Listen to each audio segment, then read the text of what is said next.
Karateka. Karateka. Karateka. Karateka. Karateka. Karateka. Karateka, and if it's Karateka, I've never heard that before. So maybe Jordan says it that way. I don't know, but I know we all said Karateka at the company. I think when I was a kid, I always said Karateka, because it's like you say karate and you just add the ka. Let's talk about pronunciation. So here's the thing, in the 80s, TV didn't talk about games and we didn't have the internet, so pretty much everybody pronounced the title of the game in their own way. A lot of people say Karateka or Karateka. In Japanese, there's no stress on any syllable, so it would be Karateka, something like that. I called it Karateka, but I've since found out that pretty much everybody pronounced it differently. So however you pronounce it is fine. Don't feel bad. It's all good.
I first saw the game while in the high school at the computer lab in 1984, while taking AP Computer Science in the 11th grade at Mount Carmel High School in San Diego. I think I saw someone else playing it and said, "Oh, that looks awesome." So then I started. There was a much bigger story element compared to typical arcade games at the time. The most difficult, frustrating part was at the end trying to get past the princess, because every time I got close to the princess, I'll get knocked out. So it took me many tries to figure out what to do. The name Karateka Wrath of Dude actually came from the Star Trek movie Wrath of Khan. And basically, it was a story about how to get even with the princess that knocks me out at the end of the game. At about the same time, I was lucky enough to have my parents get an Apple IIe. And then later, I got a software package called Take One, sprite animation kit. The project, I mean, the full animation itself took about 6 months in the first full version. At the beginning, I started doing some simple things, and then I noticed that it had a lot of potential, so I just redid the whole game in my image. What I've done originally was I made sort of a fast-moving slideshow from all the screen captures, and that was called Karateka the Motion Picture. Then later, after I got this Take One toolkit, I've edited all of my screenshots to cut the sprites out that I wanted. And then that was the beginning of Karateka 2, right? Using sprite animation instead of a slideshow. Most of the animations were done from the screenshots, but I made some of them myself. The more fancy animations like the rotating kits, the boomerang, and the rope, for example. In the opening scene, you might have seen sort of having like a temple with cherry trees. That's a background I made from trying to copy from an old calendar.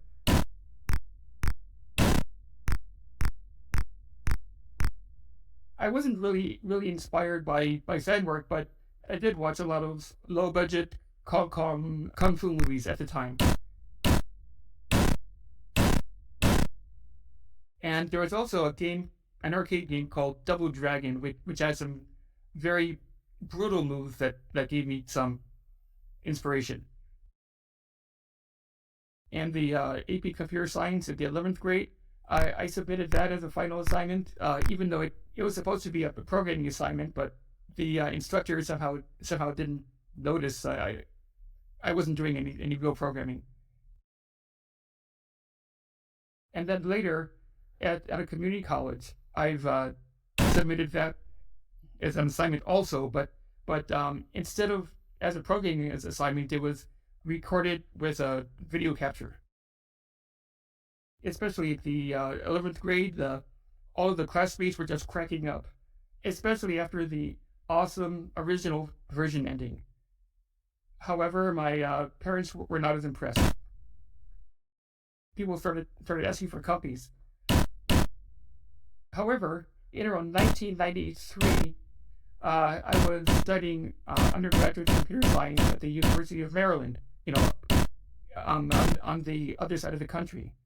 And an acquaintance there heard my full name was Eric Newman, and he was surprised that he couldn't believe he was talking to the guy that made Karateka 2.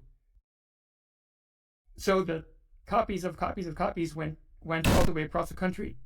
And this was the guy, I think, used the copy and then later uploaded the disk image to the internet, which is the version most people see today.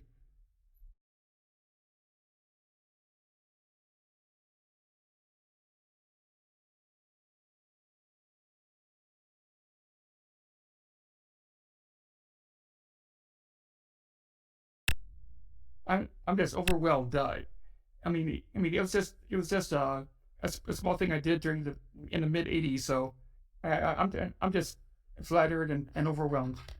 I never realized it was this popular.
So I met Jordan, it's probably like 1984, it must have been. So I had moved up from Southern California to Northern California. Doug Carlston, the CEO of Broderbund, invited me up. I think originally I was living at his house. And then I ended up, Jordan was visiting from college and I met him and we hit it off. We're very different, right? He's from just outside of New York City. His dad is this sort of, European intellectual. My family is very much Californian, so it was kind of this mixed thing. But he was, of course, fascinated with LA culture because he loved movies. And I had this sort of exotic blonde hair, tall, like volleyball player look. So it was kind of opposites attract. And then we ended up rooming together in San Rafael. And, we were kind of inseparable for a while. And he was, well into Karateka, and we just became good friends. And then I was free, and then they needed a conversion. He just asked me to do it. So Karateka came out and did very well on the Apple II. And the conversions, so the Commodore 64 was kind of a hot computer at that point. And the Atari was a little bit older and maybe not quite as popular, but it still was a viable platform. And a conversion, particularly from Apple to the Commodore 64 and Atari, they had the same microprocessor, or roughly the same, but they ran the same code. And so the ports didn't take that long to do. So in some ways it's a very satisfying, very quick thing to do, except then you had to deal with the new graphics and you had to make it work better for those platforms. I think the most difficult things about porting Karateka, one was Jordan was very exacting. So that probably would be, and because the game in some ways is very ambitious. So there's a lot of assets, and you had to keep motion smooth a certain way, and the interactions had to be very responsive. I think actually the Commodore 64 itself was a real chore, because the Commodore 64 wasn't as refined, it was much more complex in terms of what it could do than an Apple II, and that had been the previously most complex computer I'd ever worked with. And it wasn't quite as refined as the Atari in terms of how the hardware would function. And so I found very often it would do things that were not totally predictable. And a lot of people had frustration with it. I think part of it is because the engineering of the Commodore 64 wasn't quite as good. So it was a frustrating platform to work on. And I think the reason why people worked on it is because it was so incredibly popular, because it was so cheap. It was a $100 computer that did an amazing amount of things. But that to me was the most challenging. So the Commodore 64 had only one button. So for punch and kick, which was on the Apple, you had two different buttons, so you could do punch and kick separately. On the Commodore 64, we had only one button. And I believe it was Jordan who came up with the idea of a short press to do a punch and a long press to do a kick. I kind of have that memory. And it seems like Jordan to come up with that. And ultimately would have to pass muster with Jordan anyway. You're trying to fit, it's not exactly a square peg into a round hole, but there are certain design compromises. And very often you have to reinterpret intent. Fortunately, Jordan was around. But it's like if you translate a book into a different language, you don't do a literal translation. There are places where language will accommodate it, so you have to kind of reshape it through the sort of artistic intent. And this was one of those compromises. I remember the music in Karateka was very important, particularly because Jordan was very much into music and the cinematic quality of it, and his dad was as well. His dad composed the music, and his dad is actually quite an accomplished composer. And on the Apple II, it didn't have the audio capability. It was single voice, and you had to kind of simulate through square wave stuff, try to modulate it. But on the Commodore version, he made it much richer. And so the music was, I believe, largely, recomposed for the platform. I think the same theme that played at the beginning of the game was part of it, but he filled it out all over the place. And Jordan's father, Francis, went to town on it. He composed the whole thing himself. And so I'd get these bulk shipments of notes that I'd have to figure out. And there were more cues put into where the sound would happen.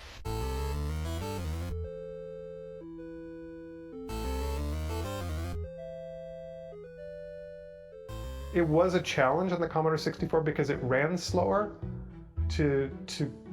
we couldn't get the same fluidity as the Apple. We could actually do better than that on the Atari, and that just turns out because the Atari hardware worked a certain way. So well, the Atari 400, 800 port came after the Commodore 64 port. It was a pleasure to use. It had the same one-button joystick problem. And its audio output wasn't quite as rich and interesting as the Commodore, but it was a faster processor. Now, the Atari would steal DMA cycles to draw the screen, but because Karateka had a big blue sky, you would use these scanline interrupts to change the graphics mode. So like at the top of the screen, I would switch it to low-res graphics, which were basically like big text, and just set them to big blue blocks. And it would render that, and then when I got down to the fence, turn it off, and then it would go into high-res mode. And so what that did is it probably ran at like 1.4 megahertz, so it's probably 40% faster, so it could be smoother. So in the Apple version, it would go fast and slow depending on how many things were rendering on the screen. But on the Atari, it was more likely to be at the right speed and feel more fluid, like as things were, like big objects were scrolling by. And in the dark rooms, in the later levels, you just turn off the entire graphics stuff, so it was particularly efficient. You didn't have to render anything up there, so it ran much closer, probably 1.6. And so the upshot was that it just felt better on the Atari. And I don't know, there's been many ports since. I remember seeing the IBM PC port of it, and it wasn't anywhere near as fluid. I did these conversions, and I was friends with Jordan at the very start of my career. I was a teenager at the time. And so in terms of how this fits into history, I feel a lot of pride in that this, I think, was a very significant work that changed the course of how people think about computer games. But also for me personally, it changed my relationship with Jordan, and how I think about crafting things changed dramatically as well.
Yeah, it was pretty hard.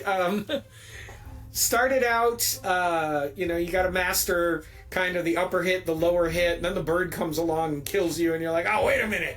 I have to get good at that. I have to get good at the timing, right? The way the game unfolded those sorts of vulnerabilities and effectively rewound you, right? Like, making a mistake was a big impact.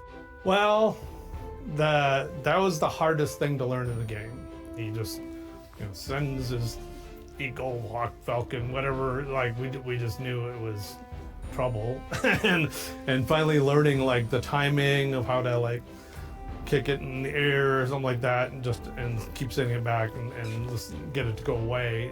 Yes, yeah, I remember trying to time it. Well, it was difficult at first, but games back then, I was an arcade rat, so I was used to, you try something, it doesn't work, you die, you start over, you try again, try something different. And Karateka was, more of that. It was a very memorable sense of progress. Like, I've got to get through this guy again. I know what to do here. It's like, oh, he's on the bird. Okay, I'll get ready to kick it, Today game design is more forgiving about that stuff, but back then it really wasn't. So you had to really memorize, right about here is when you're going to get attacked by the eagle. Right about here is when you're going to start encountering the next tier of enemy. You gotta make sure that you get through the gates safely and they don't like crush your skull. I don't know how many times that happened, but it was a lot. Yeah, it was a lot harder, I think, than games today.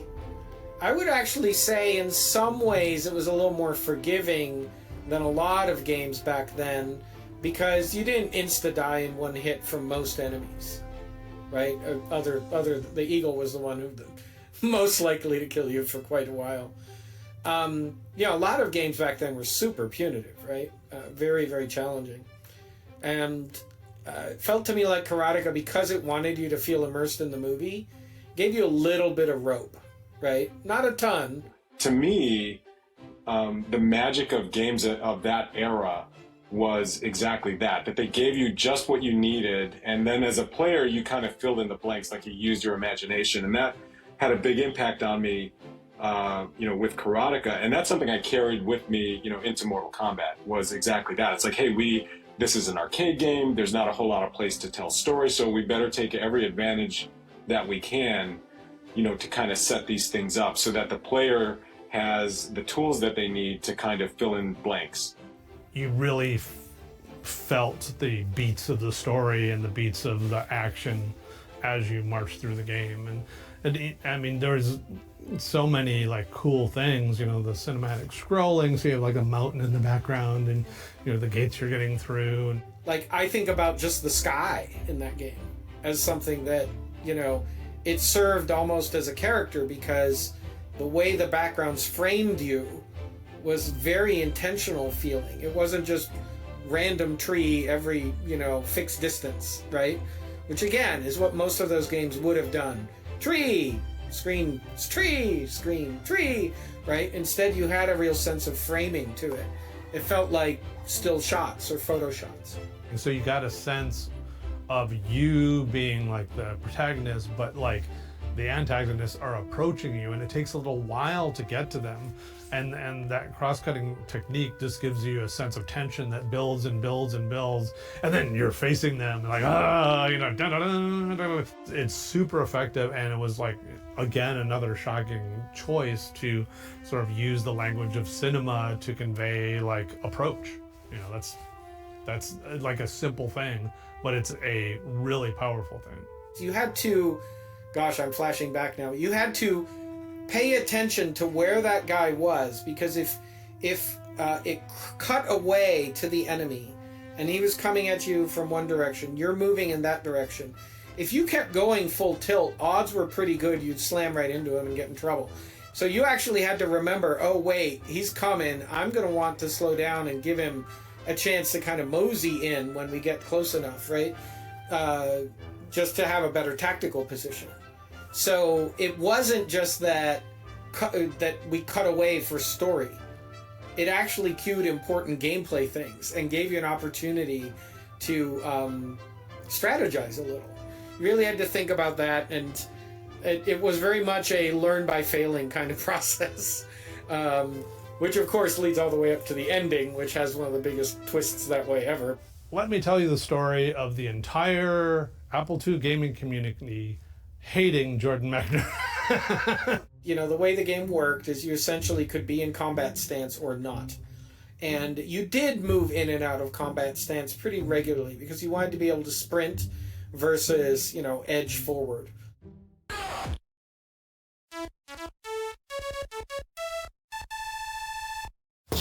finally, I have killed the boss. And you run into the room and there's a princess there. So, of course, what we did was we edged in and we got close and wham. She killed us because she thought we were one of the villains. As frustrating as that was for me the first time I got kicked in the face by her, the chance to kind of do it all over again and figure out, okay, what did I do wrong? If you come in a non-aggressive way, it's very different. So you have to play the whole thing again and then walk up to her. And then she's cool, thanks for saving me and all that stuff. But the moment of shock on my face when like I was just taken out with one hit is like whoosh, you know, it's like what? Today we'd call it a cutscene, but it's a seamless one. You were in control and then suddenly the game takes over and you're not in control, and it's perfectly seamless. If anything, my one regret with the game was always that I wanted there to be a little bit more right after that final hug. You know, it goes pretty quickly sort of into rolling the end, and I always wish there were a little more, that the story didn't just stop. It really affected me as far as, you know, like how much of a sort of a feeling of a story experience you could have in a game, and like you could feel emotions, even, you know, being mad that something happened in the game. Like all those were like, everything was just kind of fun, and so like that led me to love like character-based games and story. I think it's one of the foundational experiences that made me want to make, you know, an Acronox, an epic RPG, or made me want to like feature more bold characters and more story content in games, just because it was like, it felt like a new thing and a new way to tell stories.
Yeah.